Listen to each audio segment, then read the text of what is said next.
Hi, welcome to another episode of Trading Corner. I'm joined by James, although he is, I guess, trans-Aegean at the minute. He's over in Greece. He's just going to say hi quick. Let's see if it works. Hi from Greece. Can you Okay, hear me? cool. So we've got him. We'll make this episode quite quick and sharp. It's been a fairly boring market, I would say. The summer strength has kind of remained in Gasoil. Everything else has kind of softened a little bit.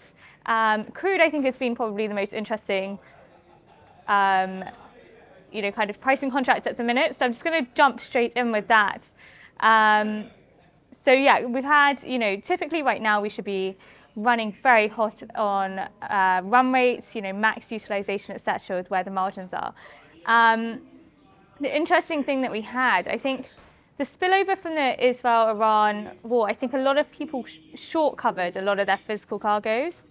And now when it's actually come to pricing, we have not been doing particularly well. So if you are a data trader, I'm sure you know that it's actually priced off the cheapest barrel of a certain basket of grades. And it just so happens we have one or two cargoes which have struggled to clear.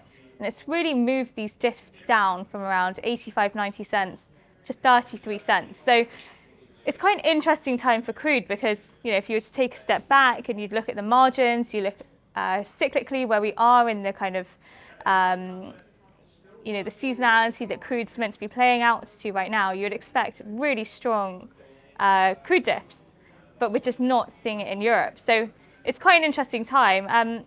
Maybe James, you can just jump in. Maybe are you seeing knock-on effects from the crude selling off on different products?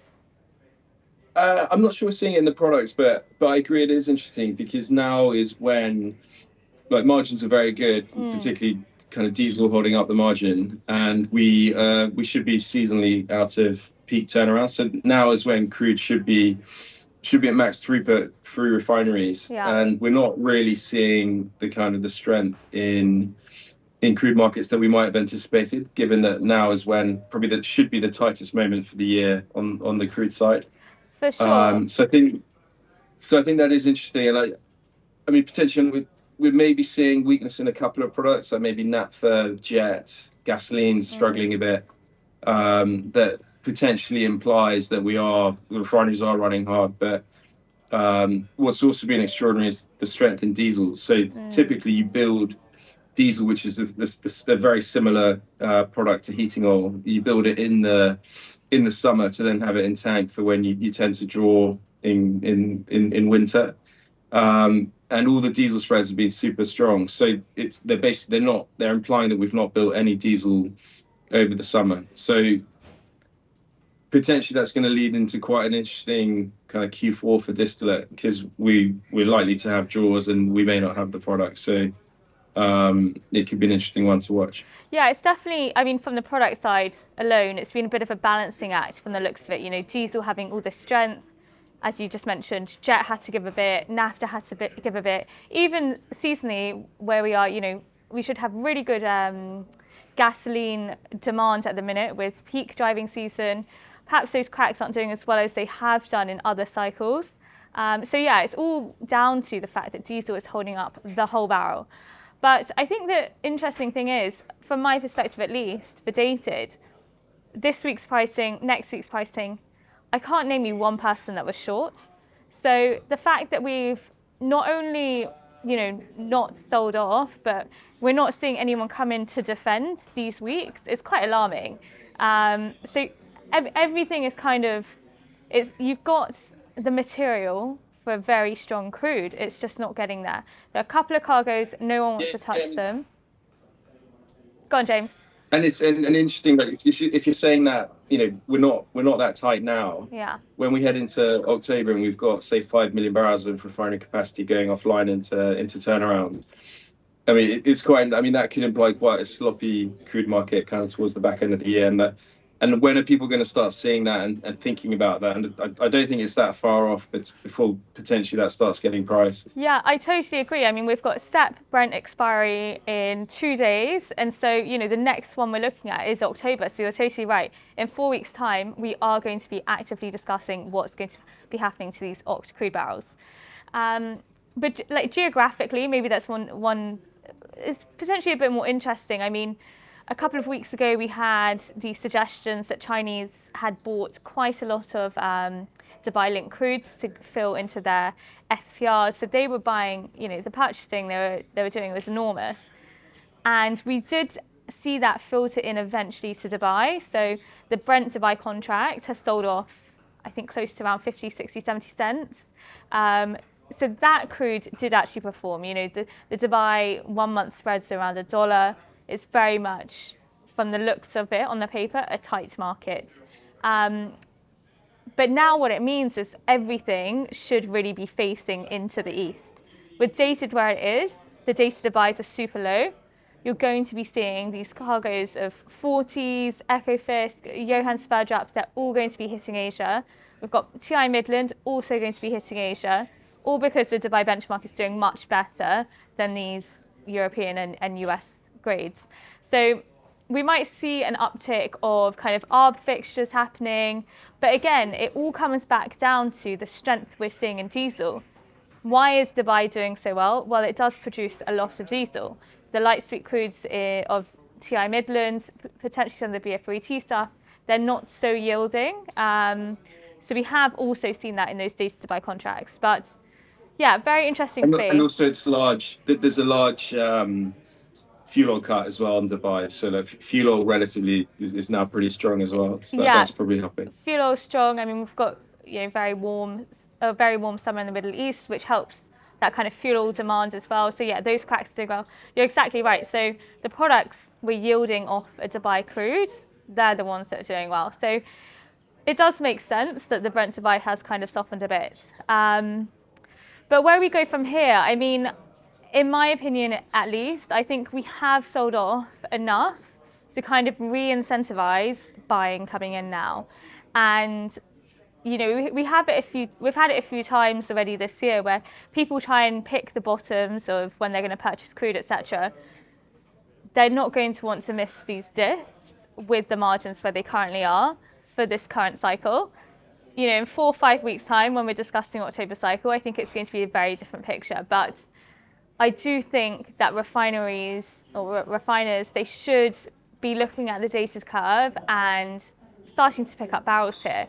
The only thing, if they don't come in, the only thing I can point to is, well, they did all their purchasing a month ago when, it could have been that during the Israel-Iran war that we could have been in that state for 2, 3, 4 months. So perhaps they just wanted to get it off their book, do their purchasing, and then have a quiet summer. But we're definitely seeing the fallout now. So yeah, very underwhelming curve for dated Brent, but now providing good upside, in my opinion.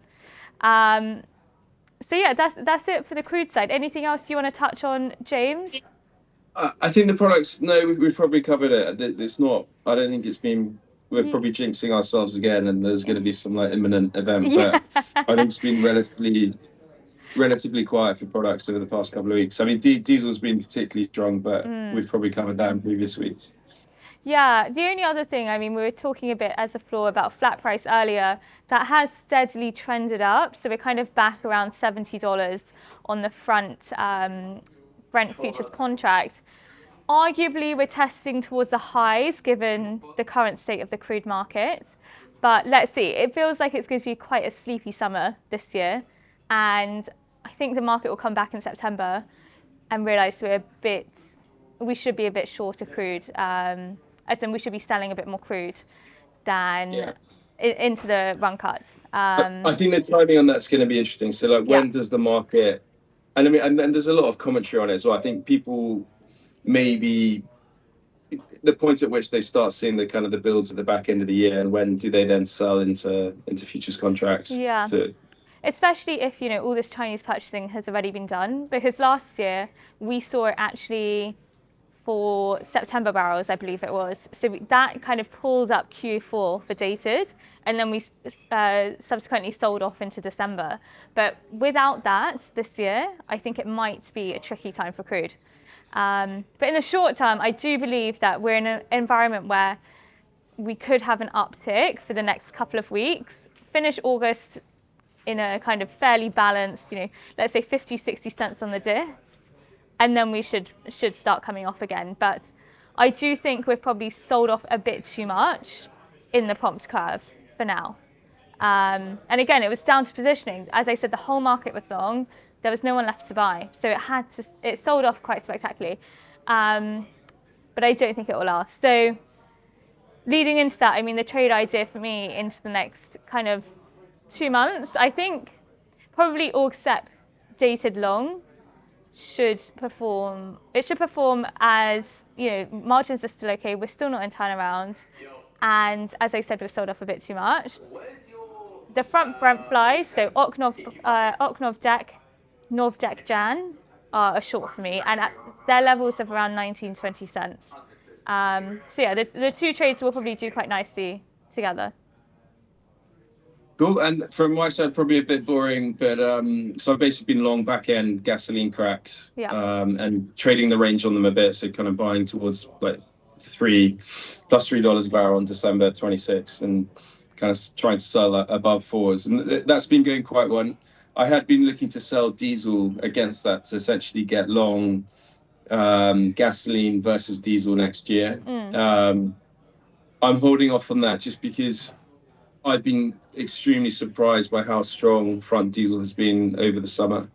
And we've not managed to build stock. So personally, I'm not comfortable kind of being short diesel at the moment. So I'm holding off on that part of the trade, and I'm just holding on to the long deferred gasoline cracks. Yeah. So what do you need to see before you do start selling into I would have diesel? wanted to have seen a lot more stock build over the summer for diesel, which we've just not had. So I actually think it could be potentially quite an explosive kind of Q4 for diesel, because there's no limit to how much it can go up, and we've seen that in the past, kind of over the Ukraine war, and even the past couple of months, some of the diesel expiries have been exceptionally strong. And demand for diesel is very inelastic to price. So if there's not enough product, the price and the front spreads can go anywhere. So like I'm holding off on being short distillate for the time being. Okay, cool. Well, let's see where we are in a couple of weeks. Let's see how expiry goes to Brent, and if we do get any refiners looking to pick up some cheap barrels. We'll catch up in a few weeks. Thanks.